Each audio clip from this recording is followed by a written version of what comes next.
I'm Kate Berlant. I'm Jacqueline Novak. And this is Poog, an ongoing conversation about wellness between two obsessive friends. Two untamable intellects. This is our hobby. This is our hell. This is our naked desire for free products. This is Poog. We here at Poog headquarters have been taking a bit of a summer break. Please bear with us and enjoy this following episode, which is going to be some Poog highlights. These are essential key points that any hag must familiarize themselves with. Please enjoy Poog 101. I'm having the same ecstasy I have anytime I'm forced into action in the morning. Okay. I know. It Actually, really is worth it. I'm crying a little bit.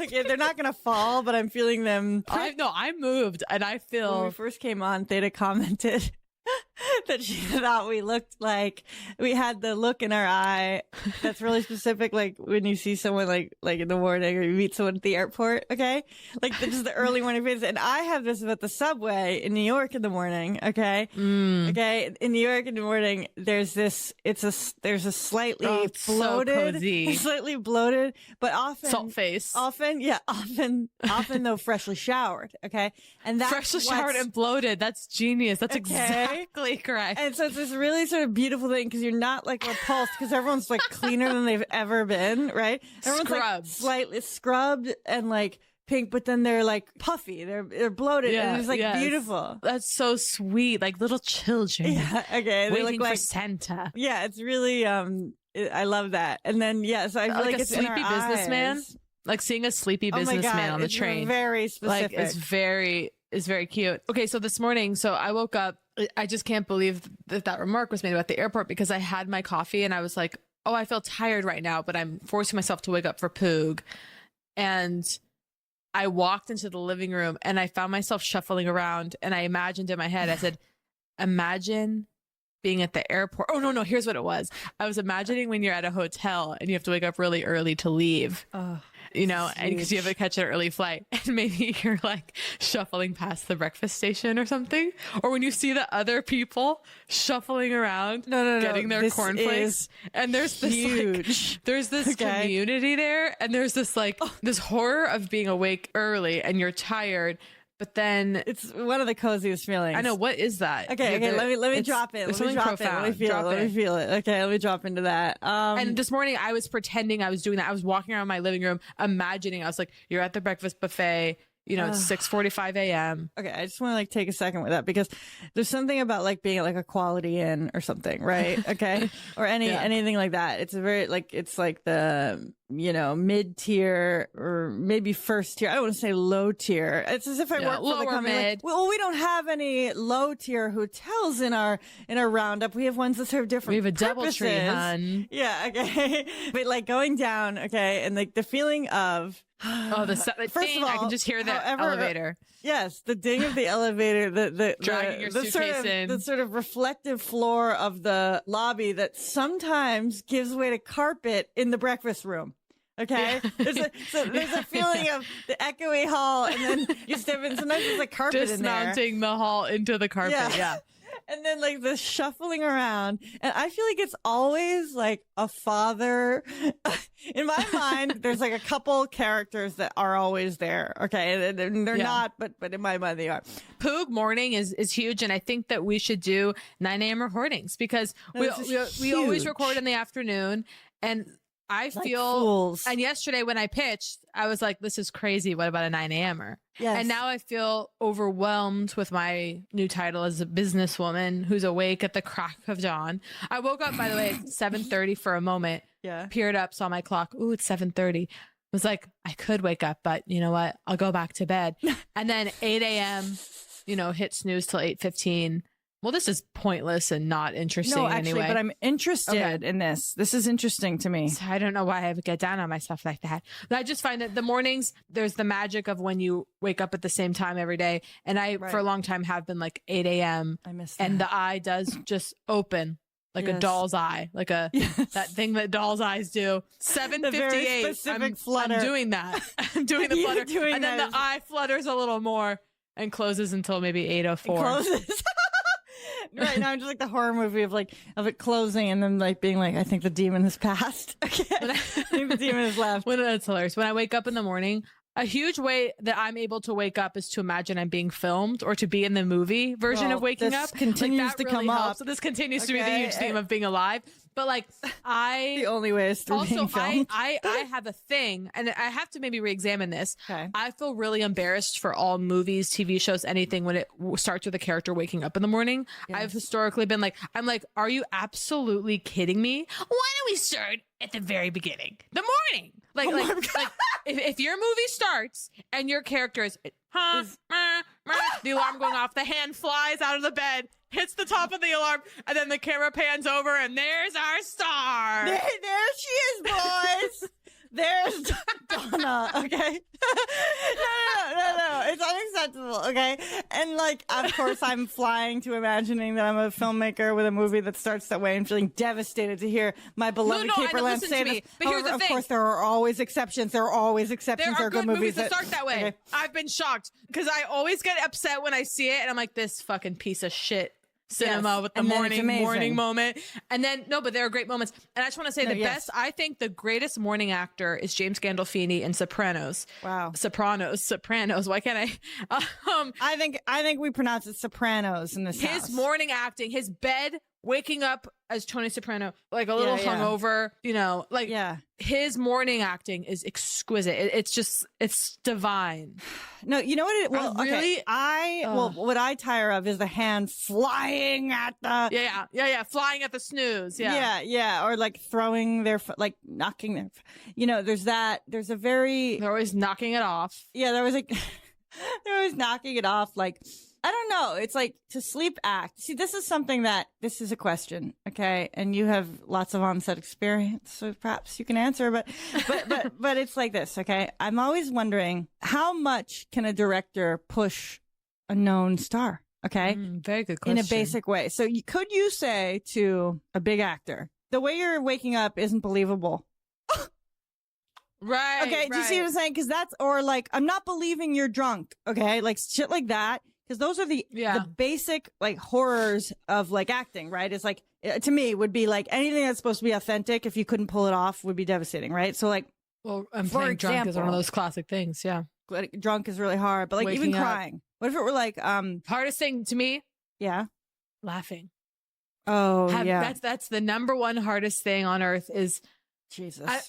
This is this constant struggle I have is. There's nothing I think is less interesting. I don't understand when people write characters into movies or shows or anything that are funny. This is genius. This is huge. You're like what? God. Like a clever person in a movie who's funny, and then we're watching the movie going, "They're funny. I'd like to be friends with them." With Chandler or whatever. This is genius. That's worse Kate. than wake up acting. That's the thing too. I mean, I would sooner enter the reserves of the military than play a funny person in anything. Right. No. Right. Impossible task. Like you've been given, they're like, let's bring in Kate Berlant.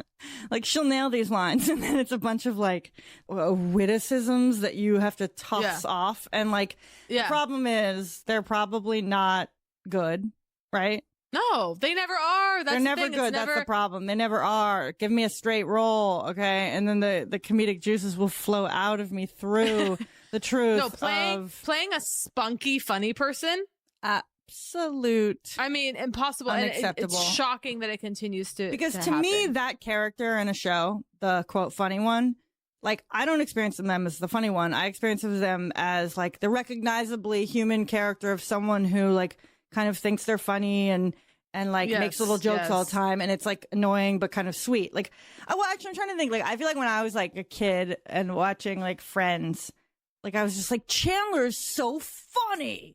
Okay. Yeah. Still never seen a single frame. Okay, I heard her say she hasn't seen a single frame. Not a single frame. Well, congrats, Kate, I guess. No, listen, okay. I would love to dive in. There's like 14 seasons on Netflix or something. No, don't dive. By the way, I'm not going to dive in. I don't know why I said that. There's no need. Maybe on my deathbed, I'll dive in.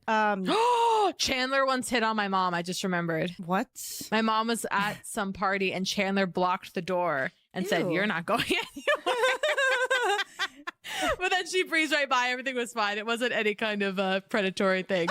But the amazing part is that she was like 55 when this happened. Right. And she only uses, her beauty secrets are freaking guess. oil of Olay. Okay. She Oil uses of the Olay. cheapest stuff I'm sure in the I've business. discussed this. I'm sure well, actually, oil of Olay technically is probably the most expensive stuff on the shelf in a supermarket. Now that they've brought in the prestige brands, things has changed. Now there's like what is that? Like, the thermal behind like the ones that now appear like sometimes like locked in a plastic. It's in like a little doll preservation box. Yeah. Exactly. Okay. Yeah. Little doll preservation, single thing of Roche Posay And then or there's whatever. just a little like eye serum rattling around. Yeah. So, Olay. Oil of LA. Yes. Oil of Olay is the Oil most. of LA. Oil of LA is a great product. Yes. So I felt Sorry, keep devastation going. for them. Okay, I just want to say I remember mourning for them. Okay, in the 90s, going, those poor bastards. Okay, with their oil is in the fucking title, and oil in the 90s was considered everything you want to avoid, non-comedogenic, whatever. Right, oil. And I was like, Yeah. Jesus, what are they gonna do? I was like, it's time to switch to Olay. Drop the oil, people, and fast. Okay, and then the oil boom. Okay, the argon, etc., returned, Yeah. and I was like, good for you, Olay. Okay, I was like, you held strong. You're a legacy brand. They knew. And it came back around. And then just, you can't pivot. What are some other ones that have changed like that? Like pivots are risky, okay? Because you start to look like you have no faith, but then some also need to change. Wait, I have a question because I'm interested in this idea of the morning just the potential of the morning, right? The soaring potential that the morning can contain. Yes. And when you have that, when the coffee hits just right and you look up and it's, 9:45 and you think, at 9:45, I mean, it's almost 10 a.m. here in LA. And when I have nothing to say.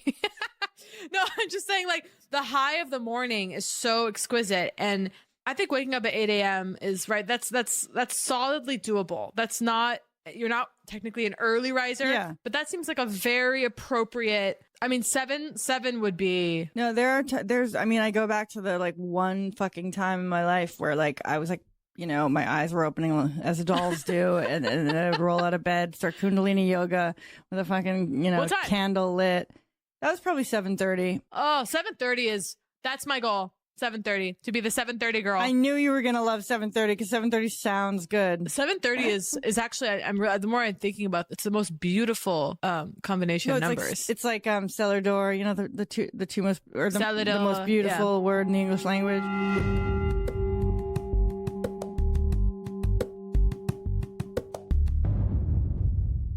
The feeling of walking out of a theater. Let's just take a second with that. Up the angle. Now I know it's changed a lot because now with stadium seating.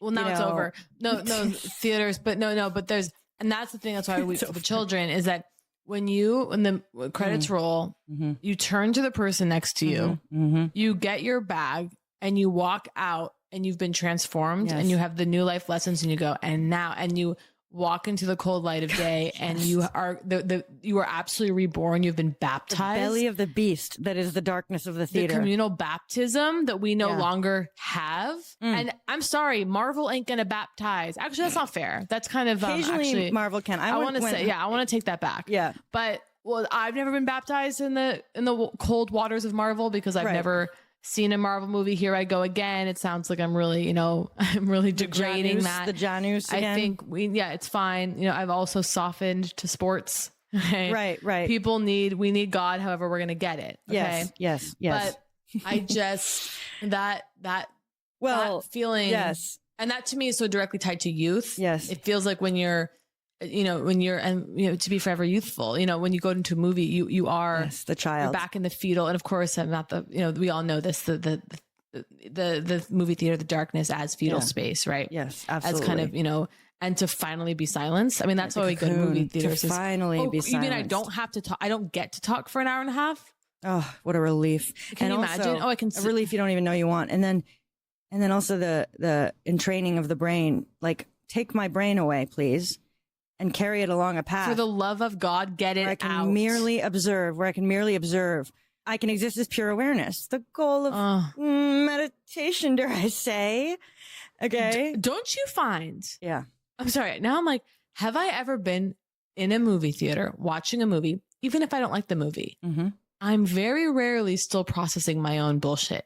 It really kind of goes away. I know. Isn't that unreal? I know. And that's where the popcorn sales. I'm like, I'm never there watching, going. That's why Oh God. popcorn sales are enough to sustain AMC. You know, like they only, you know, they make their money on the popcorn. See, this is like hips don't break, or no, like people don't break their hips, hips break. You know, they make their money on popcorn. People. Our favorite, like our favorite, like, you know, those facts or whatever that are like, well, you know. Yeah, Well, you know, the popcorn's actually. No, but do you remember? Because for me, like the theaters of my childhood, you know, were generally, even the big quote multiplex, were an aisle down the center, and so you were baptized, and then you go into the central aisle. You fall in, you weave zipper style with the people, and the slow procession up, to the back of the room, and then the kind of. Also, let's get real. The garbage cans are simply not big enough. I've just realized it. They're simply not big enough. You're always resting. No, when you're placing your popcorn in the trash on the way out of the theater, you're literally always resting it atop the garbage can. Like you're balancing it. You know, you have to balance trash. Wait, I want to understand. Why am I struggling? You know, in New York City, like you have to balance like trash on top of trash. Yes, of course. Because the it's suggestion overfull. of a trash can. Yeah. Right. You like delicately balance it and run away. Okay? believing you've done your part by balancing it. Truly, yes. It's like, okay, like, so if I'm in the front of the theater, I am guaranteed not to be able to drop my thing in the trash bag. Anyway, so the experience, so go up. So then I place my popcorn in the thing. And then to me, you've been transformed. Okay, this is key. Are you ready? Mm-hmm. Transformed in the darkness. And the images were completely controlled, you know, someone's vision, whatever. Yes. And then you emerge, and what fills your view? That carpet, that pattern, crazy pineal gland. Yeah. Carpet, you know what I'm talking about? Like those weird specific movie theater. It's so designed, and it's like neurologically, and it's locked implanted. Because it's like that's the thing I've looked at. You're right. As you stroll out, and your own feet. God, and the backs of people, and then the search for the bathroom. It's like immediately becomes physical again. And then the body returns immediately. Wait. And you have to pee and you go in. Returns, and there's something that communal experience of waiting in line in the bathroom and everyone else has been transformed by the same movie, but no one's really talking about it. Or you hear kind of the distant chatter. Well, I thought. Yeah. Okay. Is there any more experience of one's own interiority than leaving the theater to go to the bathroom during the film and returning? You've That's left so the group. Brilliant, Jacqueline. Oh my God. And you've brought this up before. It's one of those beautiful things you've ever said to me. Yes. That is so profound. When you leave the moment of, I could cry. The moment of solitude when you leave, it's a 2-person dinner. Yeah. Or I guess there could be other people, but for me, it's about it's the 2-person dinner for me too. And you get up, you go, and then you are in the bathroom mirror looking at yourself. You have that private moment, washing hands. Yes. And then to return. Yes. And that is the ultimate model for intimacy. You have to get up and go to the bathroom. Right. Because the question for me is always, am I maintaining in the bathroom? Am I maintaining the usness, the sense of us? Right. Am I God. Am I carrying it through the bathroom? Am I almost holding my facial expression in a similar tone to the one I did at the table? Or do you drop? You get up, you turn, and you drop immediately. Or the drop, and how quick you drop is like the cruelty of the drop. Like, I mean, I think we talked about this about like, you know, walking away from people. I carry the facial expression of the last little like charming laugh. The quip. For fear. So you turn your 4 paces, you hold 4 the smile. paces.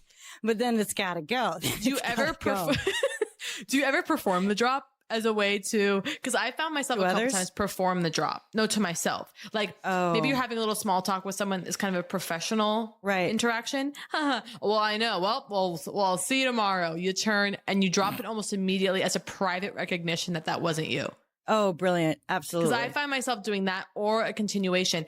I personally, I'm imagining myself at the 2-person dinner. My impulse is to carry the conversation into the bathroom and to remain white in there. knuckle grip. It's white knuckle grip. I have the white knuckle grip. I don't want to lose it. Because you're experiencing the ecstasy of intimacy and you don't want to lose it. I don't want to forget because I want to go back because it's one of the most stunning things I've ever heard, ever articulated. What you said about going to the bathroom alone in the movie, and that's actually the most That's the most myself I've ever felt, or the most if I could just hold on to that interiority, as you said, and also that feeling of selfhood and of independence, and yet remaining held within the social container of still being at the movie. You're so protected because everyone's in there. And it's also this feeling of, where everyone is. And you also, it's the direct experience of knowing where you're going to return. You're leaving for a moment, and you have absolute, there's no way you're going anywhere else except back into that seat. First of all, like maybe life is the trip to the bathroom, and your soul knows that you get to return. But like, here's the other thing, like as you're saying, I'm like, okay, there's something also about the selfhood feeling more pronounced and sacred, and actually kind of like lovely. I don't hate myself when I go to the bathroom in the mirror. I mean in the movie, right? There's something about myself that feels sacred. And I think it's because this is like, let's say it's 200 people in the theater. It's like, that their brains are all currently entrained on this one experience. You're missing it. Yeah. And yet, there's something you're not missing, which is you're the only person. Let's say you feel that sometimes you can tell. I mean, it's like if it's a small theater, you literally know you're the only one. You're the only one not in there, right? And you're like, they're all thinking and experiencing the same thing, like somewhat. You know what I mean? Like they're all containing this thing, and I am not. I am one of them. Like it's like you also get to be like this hero, kind of like this individual who is briefly broke not away. You broke away, and yet you still belong to the group. Let's not even get started on the liminality of that place. That is the ultimate not me. You are not in the theater, but you're not in the theater. Are you still seeing the movie? Of course you're still seeing the movie, but you're not seeing the movie in that moment. God. You have retained and insisted upon your own individuality, and yet you still completely belong to the group. Oh my God, wait. How do you feel about silence out in the lobby versus music out in the lobby during that experience? Or the walk past the walk to the bathroom. First of all, walking past the closed doors of other theaters. It's so cute. It's literally children asleep in their beds. Yes. And like when you hear also the little bit of the clamoring, an action movie, right? Or you hear the God. Like talk about cozy. The coziest feeling in the cozier world. Just like and like in those moments they're experiencing like that those gunshots or whatever, or like those explosions on screen mean something to those people in the theater, and yet they don't know. It's the din of the parents downstairs. It's God, it is it's the party happening downstairs and you're asleep in your bed. Oh my God. It's like no, it's voices floating up. But the darkness, and then I was going to say, I think it might also feel, in a way, I feel like that walk to the bathroom is the closest experience we have to what it might feel like to be a ghost walking this earth. I was hoping you were going to say to die. Well, there's definitely a death closest feeling. To death. Yeah. Like that's the closest to death I've ever come. Because if you're a ghost, if you're a ghost, if you're a ghost and you're among, it's the same thing, because if you're a ghost among living people, right? Yeah. Hundreds of them, let's say. You're walking down the street of New York City as a ghost, okay?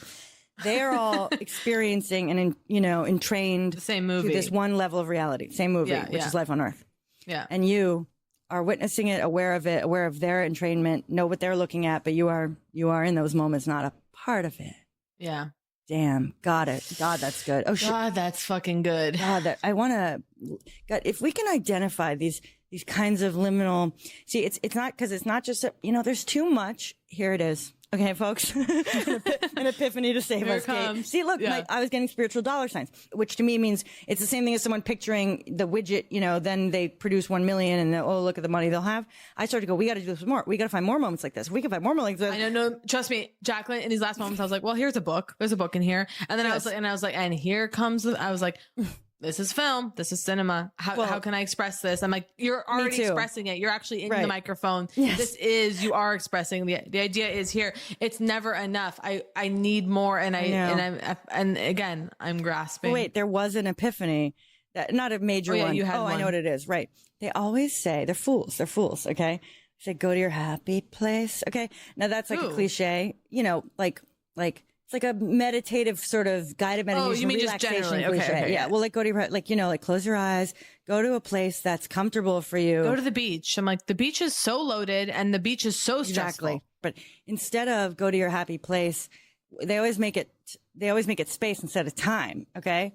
What about go to your happy time? What about, so the intersection of time and space is what they need to go. So for example, if a meditation had led me to the hallway during a movie, see what I'm saying? Where it's always a location. They think location will automatically relax. What if it's 4 p.m. on a Monday afternoon after school? Okay. It's raining. By the way, you're working. Go. And you're at home. Okay. And you put something, you make a little soup or something. You just heat it up. Okay. And it's heating up and you're deciding what movie you're going to pluck off the shelf. All right. Oh, fuck. And put it in and the rain is on the roof. Oh my God. And there's it's gray. No school tomorrow. Then there's the neon of the microwave light. That's always been huge for me. Yeah. The neon of the because I don't even want to say it's no school tomorrow. No, you're right. That's too easy. Because that's too extreme. No, yeah. It's more that you haven't hit the point where tomorrow feels like it's crushing you. Yeah, that's beautiful, Jacqueline.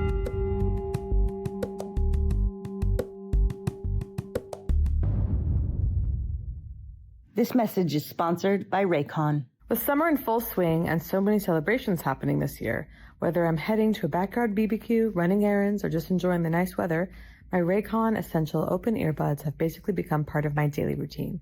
Raycon Essential Open Earbuds are a breeze to wear, and they're open ear, so you can listen to music or a podcast, all while still hearing what's going on around. Do you understand?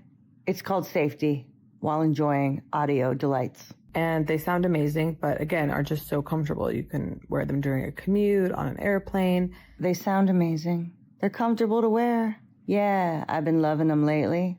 And I got news for you. They're 20% off if you want to check them out yourself. These earbuds sit just outside your ear canal, so you can really get clear sound, but you can actually hear what's going on around you. And that awareness is perfect for working out, going on a walk, or if you just want to know what's going on around you. They're really light and the ear hook part rotates so they actually stay in. They don't fall out and they don't get uncomfortable. I've been using these constantly ever since they arrived. Whether I'm popping over to the gym or going to get a coffee or just working from home. These are the ones I reach for over, other earbuds because I can still hear what's going on around me without sacrificing sound quality. I mean, honestly, they become a part of my daily routine. Raycon has over 3 million customers, and the sound quality is just as good as the way more expensive brands. And if you don't like them, they have a 30-day guarantee. They have a lightweight and multi-angular hook, ultra light with a flexible ear hook that adapts to any ear for all-day comfort and awareness. And you can connect to multiple devices and switch seamlessly without the hassle. They also have 36 hours of battery life, which I love. 8 hours of playtime and 36 hours of battery with the charging case. You can charge them like once a week. I've been using these a lot since I got them. They're great for taking walks so that you're still aware of your surroundings, but you're able to listen to music, and they're really comfortable. They're so easy to integrate into your daily routine. The Essential Open Earbuds are a great option for everyday listening. Go to buyraycon.com/Poog Open to get 20% off. Thanks to Raycon for sponsoring.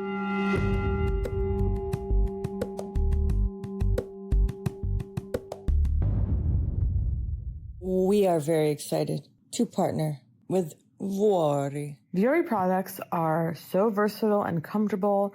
You can wear these clothes to work out, but then you can also head to the office or run an errand or meet up with a friend and not feel insane. I love how lightweight, relaxed, and moisture-wicking the 4-way performance stretch is. Look, this is a Vuori household. We wear these joggers all the time. It started as a classic gift from my mother. And yeah, now that they're partners, I intend to expand my wardrobe. I'm just looking at, the Halo Essential Wide Leg Pant. I'm looking at, leggings.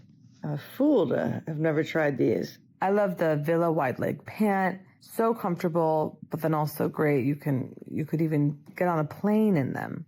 Love a Vuori All the Form bra. It's comfortable, really easy to wear during a workout. And I love the Halo Baby Tee.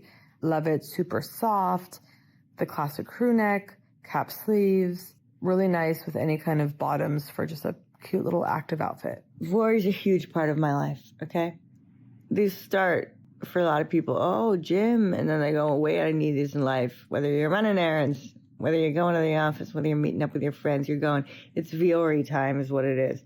And so I'm excited to really up my game with them. Vuori is an investment in your happiness. For our listeners, they are offering 20% off your first purchase. Get yourself some of the most comfortable and versatile clothing on the planet at vuori.com/Poog. That's vuori.com/Poog. Exclusions apply. Visit the website for full terms and conditions. Get 20% off your first purchase at vuori.com/Poog. And discover the versatility of Vuori clothing. Exclusions apply. Visit the website for full terms and conditions.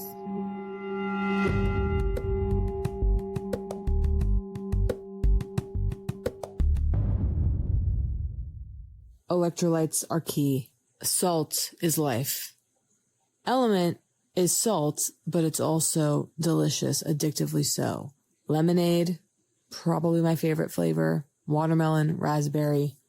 I don't want to brag, but I was hungover today. And guess what? You can actually hear it in my voice, the gravel.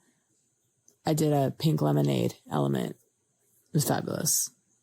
Now they're doing Element Lemonade Iced Tea. Lemonade iced tea delivers Element's science-backed electrolyte formulation, plus naturally occurring caffeine, 50 milligrams, L-theanine, and polyphenols for a powerful blend of antioxidants. What are we talking about? Well, it's a formula they've designed to support a healthy lifestyle without hammering those adrenals or just destroying sleep. Unbelievable. Caffeine being added to Element. I stopped in my tracks. Kate, you realize that caffeine doesn't actually give you energy, right? I love caffeine, but as you know, you got to be careful with the way you're ingesting caffeine. No, it just blocks the receptors that make you feel tired.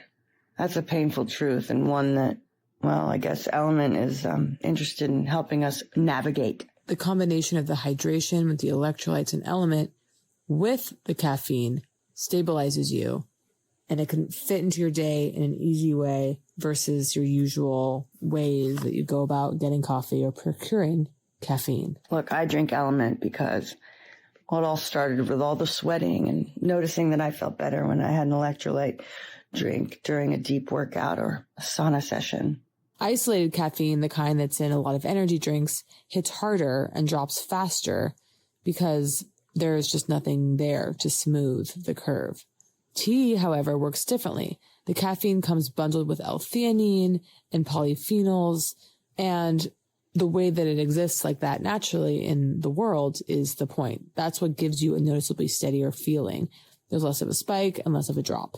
Element Lemonade Iced Tea uses a full black tea extract. No, not isolated caffeine. Plus a meaningful dose of electrolytes free of sugar, artificial flavors, or other dodgy ingredients. It's built on the same formula as Element's core drink mix, sodium, potassium, and magnesium at levels shown to support optimal hydration. Trusted by Stanford neuroscientists, functional nutritionists, and professional athletes across the NFL, NBA, NHL, and CrossFit. Get a free 8-count sample pack of Element's most popular drink mix flavors with any purchase of element.com/Poog. Find your favorite flavor or share with a friend. And they have a no questions asked refund policy. Try Element and see how you feel. If for any reason you're not satisfied, well, Element's customer service team will take care of you.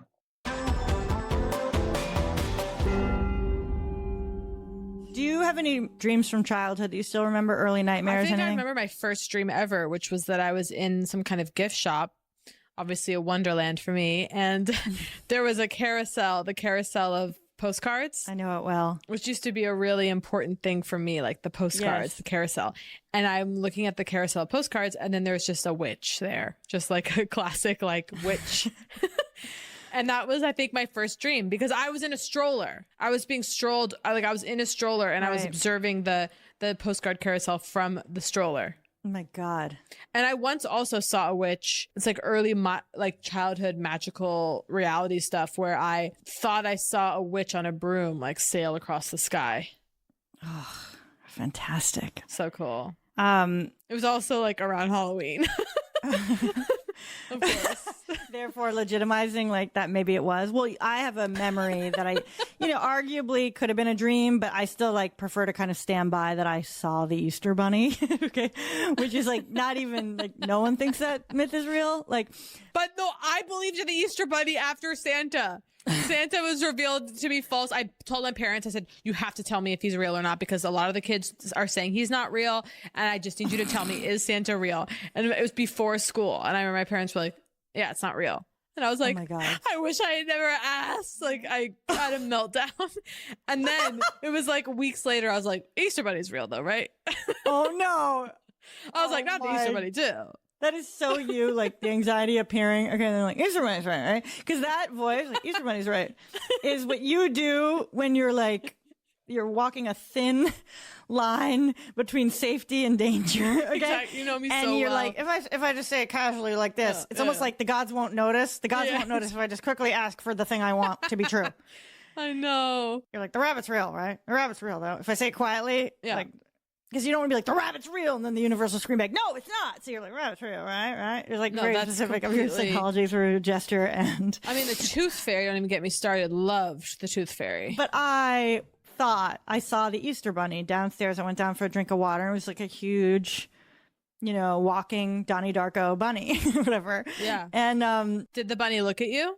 Was there an acknowledgement? I can't remember now. I've lost it now. I became too accepting of the idea that it was merely a dream, and so I've sort of lost the memory. But wait, well, my Santa Claus, what they had to do. No. I had anxiety that, I'm sure I've told you this. I was like, I'm so excited for Santa to come tonight. I'm so excited for Santa to come tonight. I'm so excited for Santa. Okay, and then crying hysterically, thus revealing you were scared as a little child that I was like terrified. Okay, It was like, so I was trying to be positive about it. Overcompensate. Typical, right? I'm so excited for Santa to come tonight.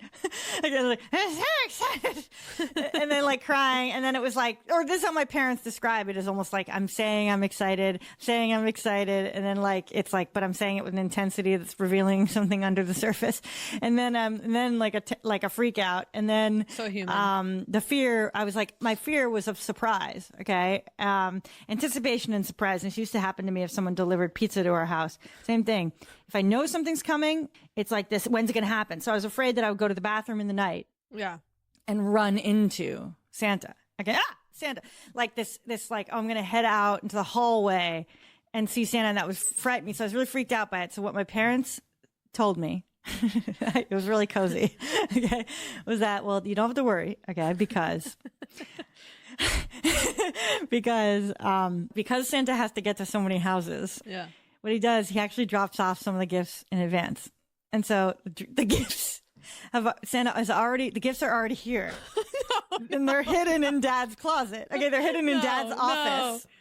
Okay, and so they're already here, and we're going to put them out. Isn't that the best? That's so sweet. Relieved. No, because what you're saying really rings true to me. I know that I do this now. It's like, let's say you're at a restaurant, I want the chicken pot pie, right? And they come over and they go, we're out of chicken pot pie, and you're devastated, right? But then you go, Yes. well, I'm actually excited to get the salmon, Oh. And then being like, I'm actually really looking forward to it. No, this is actually exactly what should have happened. And It was the mushrooms the whole time. Yeah. yes, and it's never been revealed on Poog, and I'm going to try to say it once in one sentence instead of the 70 sentences that got cut from a previous episode, right? I'm just going to try it. I want to say the mushroom thing. I'm going to try. That was cut? Yes. Are you sure? Positive. Here I am saying it was the mushrooms the whole time, assuming the listener knows the deep listener will know what I'm referring to. No, right. No, it was cut because I internalized that it was cut as, oh, that was cut. Interesting. I thought that was so important. But yes, I did take 9 minutes to say this it. is and I will say, just to preface, feels very, because this is this is to me is evidence of you really knowing my deep psychology. Yes. Like of how I feel so seen by you. And one of the great things about you is that you enjoy being seen. Even called out, so to speak. Yeah, no, I love not that. called out. Called out's too culturally loaded. Yeah, but if someone is observing you or knows you well enough to actually be able to maybe gently criticize is almost too strong a word. Yeah. But is able to kind of point out your own pathology to yourself. Yes, divine, and you light up, so it's really fun. I love it. But the mushrooms the whole time thing, which could be a T-shirt. Is simply, I observed Kate's psychology, including my own, sitting at a restaurant, deciding what to order. And we were deciding whether to get some kind of a mushroom mousse as an appetizer, or there was a side of roasted melange of different mushrooms. We were deciding, going back and forth, and Kate was having a lot of anxiety. I mean, and the thing is, we're in it together because menu anxiety, making the right choice, all of that is huge for me as well. So we're really going into it like life depends on it. Yeah. And I got to a point where I was able to say that I really think it's the roasted mushrooms, and we can get them as an appetizer, even though they're a side. Yeah. Genius, by the way. Yeah. Recommend to all listeners. Okay. A side can be an appetizer. It's huge. Okay. So like, like roasted mushrooms sound great. So yeah. So it was like, I was like, Kate, it's the mushrooms. Okay. Oh no, it was like, this is more what it is. Cause I'm not doing that thing yet. I think we should get the mushrooms. I think the roasted mushrooms are going to be infinitely more satisfying, whatever. And Kate, this is the key of her psychology, goes, you're right. It was the mushrooms the whole time. Okay. And it was mushrooms the whole time. And what it revealed was Kate's desire for something to be absolutely certain, and so certain that it was inevitable, right? It was the mushrooms the whole time. Fate led us to it being the mushrooms, and that puts her at ease. It's huge. It's so big to your psychology. God. It's just so central for me. And it's not far from mine, right? It's like part of my psychology, so I can recognize it in you. The desire for certainty. And as you said, fate, this desire. Yeah, inevitability. This absolute truth that my own behavior, nothing could interrupt it, that nothing could get me away from that. It was always going to be the mushrooms, and I can deliberate forever. But and that certainty is like so much of something I chase and something I'm having to let go of, right? As I strive to be an adult. But wow. But it's also, I think there's something very joyous, and it's almost a hyperbole, as, you know, maybe this is one of the lovely facets of the hyperbole that you and I so enjoy, and that Trump almost took from us. I don't want to talk about Trump, but anyway, it was like, we start talking about Trump. Right. Do the entire Trump jokes. Yeah. What if Poog was like, what if Poog was like, Cheeto Man? I was going to say, Cheeto Man over here. He wants to sleep with his daughter. Oh my God. Who doesn't? What if Poog became like just hell? What if Poog was us being like, 2020 was a dumpster fire? I know. So wait, where were we? Because it was deeply exciting. Oh, the mushrooms, right? You're the certainty. And then I'm trying to think where else. And so, hyperbole. So it's like one of the joys of that is a version of hyperbole to me that's joyful, is to just choose to believe that it was the mushrooms the whole time. Like, isn't it more fun? And we love doing that, right? Like, I feel like even like when we would go to, like you imbued, Russian samovar or whatever, samovar in New York City on like 57th and 8th or something. Yes. And like, and you imbued that with a kind of meaning. Okay. And you get into this thing where it's got to be samovar. It's got to be samovar. We got to go to samovar. Okay. Yeah. And then it sort of takes on this meaning that's another level. And it's fated to be that restaurant. It's fated. Yes. Should we talk about restaurants a little bit for fun? No, because I'll start weeping, because it's the only purpose of life is to be in restaurants. But you're right. There's certain. When was the restaurant invented is a huge question for me. I have a theory, but I'm not sure. And guess what? You've never considered it, right? You've never considered it? No, I'm stunned. All right, maybe we'll go to break and you revel in that. Okay. I just want to say that I wanted to spread a lie, and I was even considering really kind of starting to spread it. I was going to spread a lie that I went to Juilliard, because I was like, that actually, I think if people thought I went to Juilliard for acting, I would never say that. No, I guess I was considering, like, what if just I started telling people to kind of start slipping that into conversation. Because then I did go to Juilliard. Because I did go to Juilliard. Okay, see, I know you're lying. Okay. No, I know, but here's the thing. I know you too well. I was silent with the excitement, okay? Because currently, and I had to take it out for space, and then I had to put it back in because I missed it too bad. Currently, in my profile, okay, on Instagram, I don't say I went to Juilliard, but I do have a quote that's meaningful to me from Save the Last Dance, okay, that I think is both hilarious and whatever, which is, do you want Juilliard? Oh my God, I've never noticed that. That's in your Instagram bio? Yes. Okay, dash Save the Last Dance. I assume it's there unless I made room to promote something, okay? Because it's not there right now. Fuck, okay? It was there literally a week ago, okay? And it's going back in. It's going back in. Whatever. It doesn't matter. But yeah, everything about Juilliard is the catnip to my ego in a way that the devastation of not having gone to Juilliard I mean, you talk about there being no language for exercise in the home growing up. I feel like no one raised the possibility of Juilliard generally to me, you know, like I just truly thought it was something others found their way to. And I don't even know what I would have gone for. You know what I'm realizing? I'll just say that part of my lying, my mother tells a story about how she lied. My mom has a self-consciousness of having not gone to college. And she was at some dinner party, and the topic of Harvard came up, and someone was like, who went to Harvard? Maybe it was it was some kind of like gala or something, or like there was like someone on the microphone and people at tables, and my mom raised her hand. And just like to kind of gain the power of like, I went to Harvard, right? And people kind of looked at her like, oh, you know. Oh, yeah. And then a friend that knows her goes, you didn't go to Harvard. And she was like, I went for 2 years, I left. See, that's the gift. You have that gift, that lie, that secondary lie, the defense lie. I heard you in that so hardcore. I went for 2 years, I left. That's like a you lie. Yeah. Do you know what I mean? Because it's very good.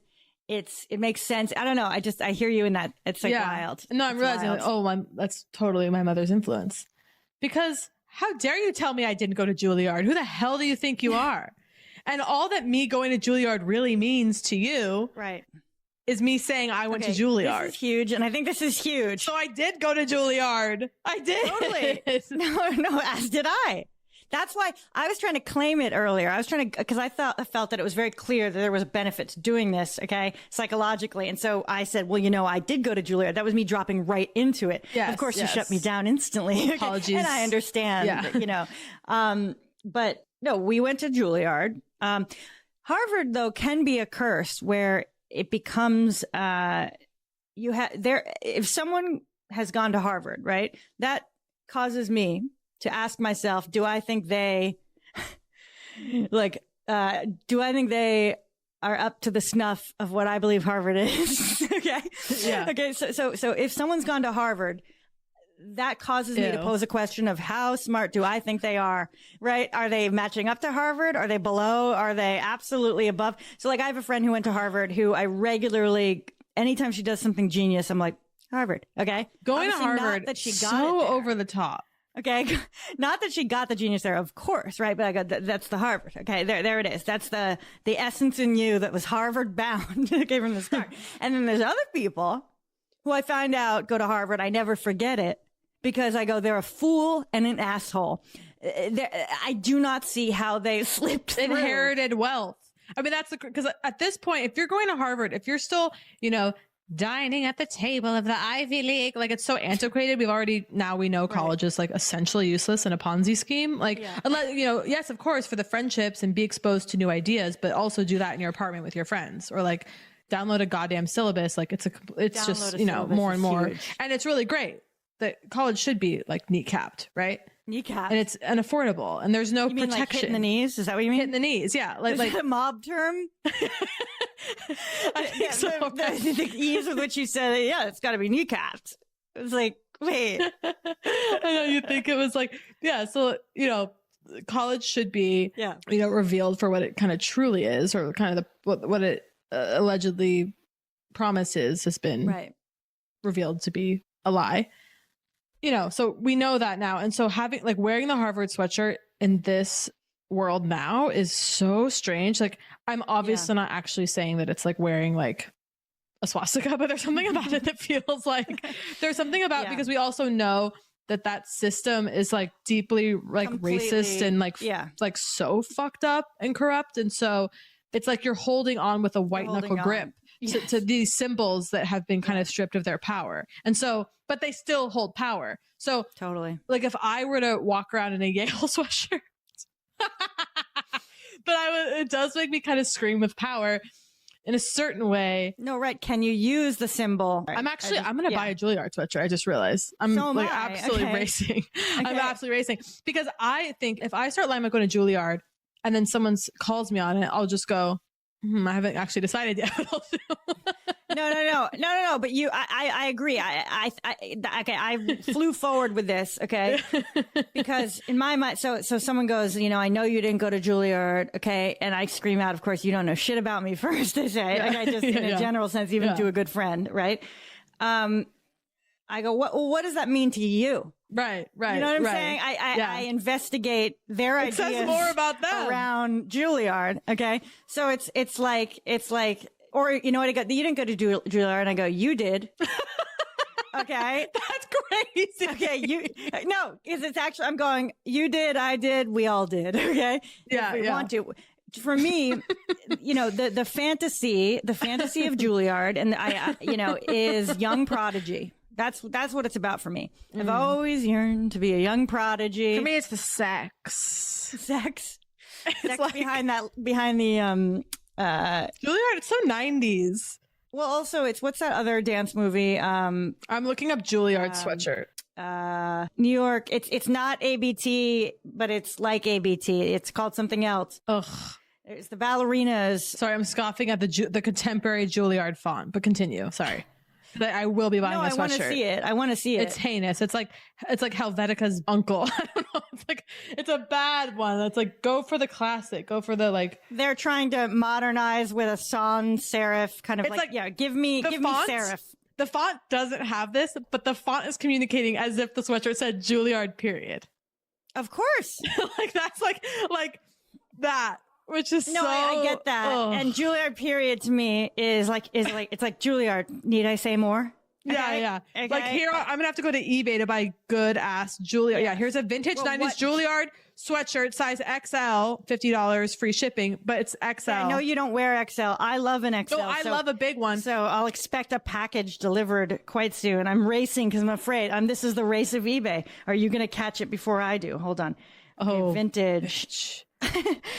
Shopping with a friend. I'm watching it. Vintage. Pre-owned. I should hope so. Vintage Juilliard sweatshirt. Do you recall shopping with a friend? Like, what's that? It's not a film like or a movie. book.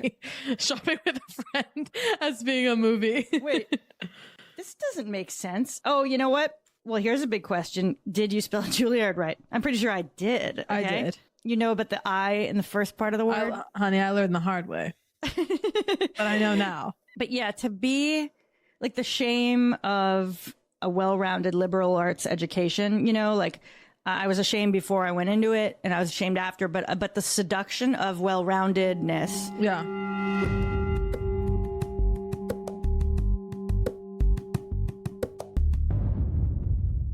I remember once walking in this gym thinking I could actually get an informational session, like I could actually find out about the gym without them hounding me for the rest of my life, and it was impossible. And I remember, and it's this thing like, what's your current exercise routine? Okay. And it's like, I always default to this kind of like 3 to 4 days a week yoga or something like I give her some lie and I think I'm out of here. Like, I'm not coming back. Like, don't ask me a single question. And I believe the last time I did this, I had the courage to say, like, nothing recently. Yeah, totally. Trained dancer, of course, from youth. Okay, so some certain muscular memory remains. But I don't like them. I don't know. There's just something really wrong about it. However, I do have glorious memories as a child of accompanying my mom to the gym. Wow. And sitting at the snack bar watching her do the exercise classes. So to me, the gym's just like French fries in a little paper cup. My parents never exercised. The exercise was not even considered. There was no language for it in the home.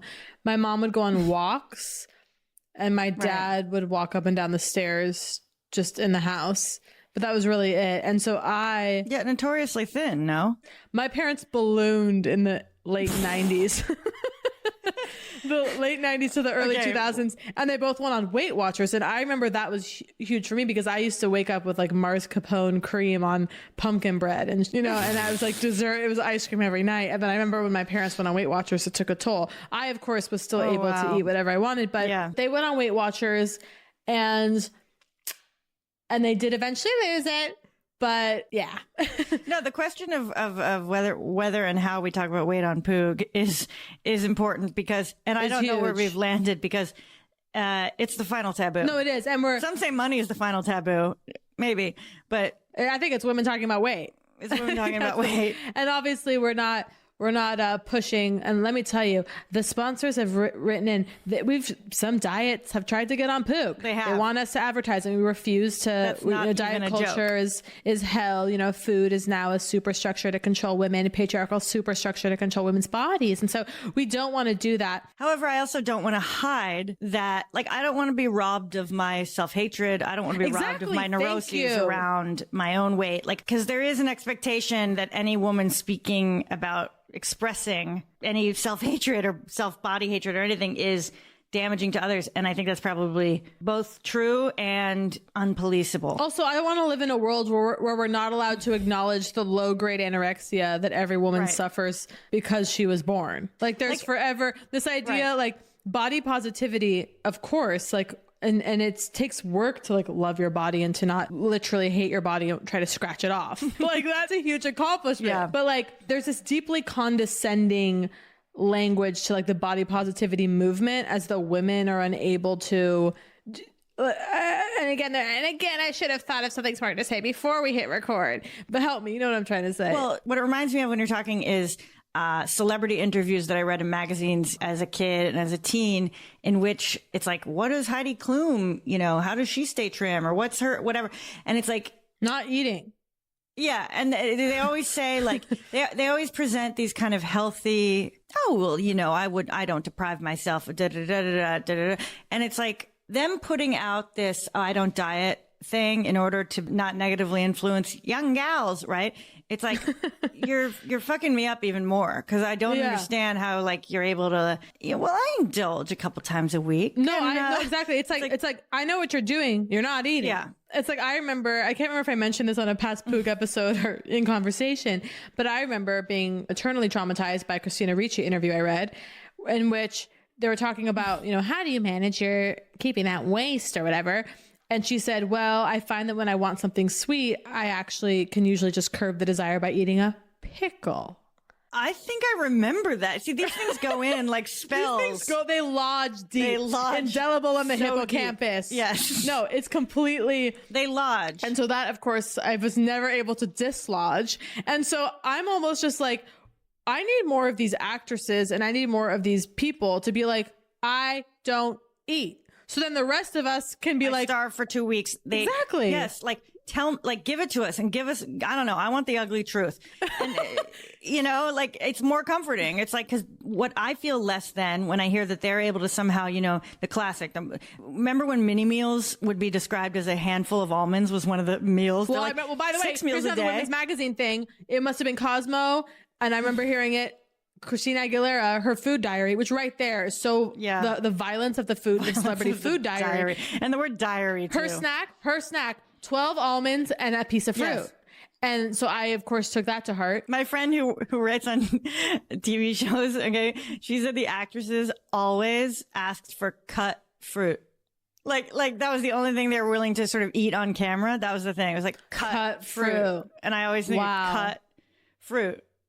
Oh my God. I've never. Weight's the final taboo. And even when you said the word obese earlier, I panicked. Of course. I panicked because, like, is there a way in which, by merely uttering that word, is that offensive? Do you know what I mean? Like, no, of course. Like literally acknowledging the existence of sort of a spectrum.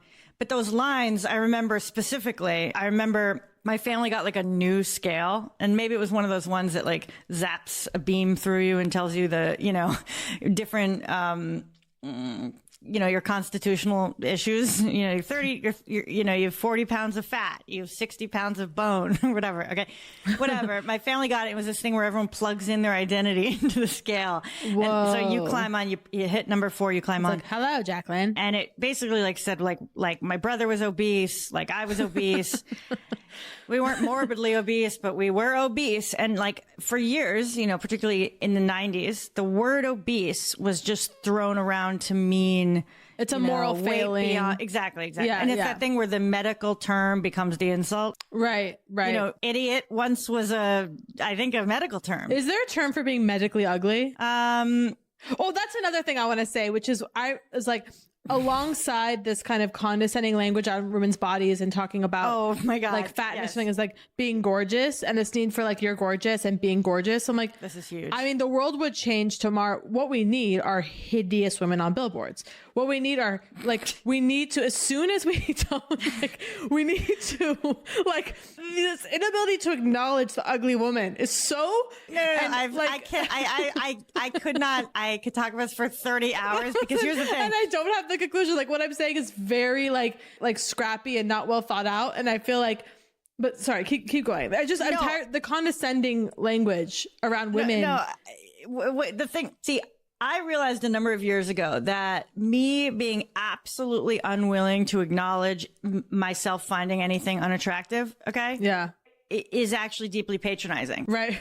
So let's just say, so anytime someone describes someone else as, God forbid, ugly, okay, I lose my mind, okay, and start launching into why they're not. Right. Because I am Look at those completely, eyelashes. or Yeah. just because to me, actually, quote, being ugly, okay, is, and I have to put in quotes because I can't even acknowledge it as a state. No, because I also is struggle apparently with that. so offensive a Right. reality that I couldn't allow a person to even be in their ugly. absence be that thing. So Yeah, totally. I thus reveal that I am more judgmental of ugliness because I think it's a state. Unutterable truth. So the reveal is that I'm worse than all. Like someone being like, yeah, they're kind of an uggo or whatever. You ever hear someone say that? I'm like shaken to the core and lying in bed at night, like trying to like talk to myself about how like everything and everyone is beautiful. And it has to be true. And I do believe it. And I do believe it's feel all it in the too. eye, and you got to turn the eye to see the majesty of yet another of God's creations. I feel that too. And that includes, let's say you get burned in a fire. Okay. That's also part of God's creation. Okay. Is the events that unfolded during this life. But I think also there's something about, and this is when it gets into really like the condescending feminization of like any and all bodies. Like, for example, picture somebody who's violently impaled. And I'm talking about like somebody goes through some horrific accident. Okay. Wait, violently impaled is, because to be impaled is merely the sword through you. You mean, I mean, you're run over by a train, you're set on fire, you're thrown off a cliff. Okay, it's bad. Okay, Yes. And you're propped up in the hospital bed. unrecognizable, so to speak. You're propped up in the hospital bed. See, I can only define it as that. Okay, go The on. nurse comes in with a pink glittery headband and puts the little headband on you. She gorgeous, right? Oh, so it's like, thank you, Kate. Thank you. Can't come in and go, God damn, she got a rough deal. She's now a thumb, right? But because of the pink headband. Yeah, wrap her It's head the in infant with the big pink bow on the head weighing down the skull, right? Like the child being literally collapsing under the weight of collapsing gender. under the weight of a But fascinator. this Yeah. exactly. So this so a body that's not just automatically recognized as being available for consumption is so horrifying that we respond with gorgeous. Well, I always, and again, this may have to be cut. The ring light has fallen. Okay, my vanity has caused this. Okay, my vanity has caused me to set it up in a shoddy fashion. I need my ring light now. Now it's going away. Okay. So wait. Sorry. Okay, hold on. Take me back because it's really important. Oh, you're gorgeous. So this is something that I hesitate so deeply to say because again, whatever. But I remember realizing in college there was this dynamic where, with my friends, okay, which was they were more critical. They were willing. Okay, they felt comfortable criticizing how good an outfit looked. Let's say we're all getting dressed to go out, okay, and I put on an outfit and come out. They were more willing to criticize what I was wearing, the outfit, when I was thinner. This is so fucked up. Are you ready? Wow. Okay, so let's say I'm at my skinniest. Okay, I'm snorting Adderall. I'm at the antidepressants, whatever, eating nothing but Caesar salads in the dining room. Okay, I come out. They're willing to go like, that belt's doing a weird thing on your waist. Okay. Right. However, okay, gain 30. All right. Suddenly I come out in a, let's just say now, quote, ill-fitting skirt. It's like, okay. Oh, there she is. All right, someone's going out and someone's getting ready to get fucked tonight. My Oh, there God. you. Okay, and it's like because they see me as quote beyond hope, beyond Yes, fixing. yes. So I'm beyond being tweaks. Tweaks can't help you now. You're beyond So all humanity. we're going to do is support you blindly, scream gorgeous, and Exactly. put a little thing on your head. Because the assumption being that you somehow are so fragile. Right. You've taken such a huge hit by the 30 pounds that to say, God, that shirt is doing something weird on you is like you would cease to even exist, and you would be so incapable, as if you don't already know the criticisms that are being flung at you because of the weight gain, as if you already don't have the goddamn mental acumen to be like, ugh. It's so offensive. Well, It's so hurtful offensive. for them suddenly to just go like, there she is. That was Poog. If you enjoyed Poog, please subscribe, rate, and review. If not, we will press charges.